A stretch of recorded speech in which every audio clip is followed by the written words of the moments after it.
How to create account in Horror Tale 1. In this video, I'm going to show you how you can create a new account. First of all, open the application. Now, in this game, you don't need any account in order to log in. There are no even login option in this game, so you can just directly play the game and it will be automatically saved.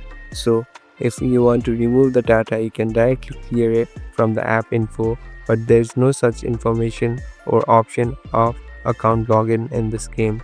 So it's a free game, and here you can even not add any other players too. So this is a single game that you can play for some times and is horrific too. Thank you for watching this video. I hope this video will help you.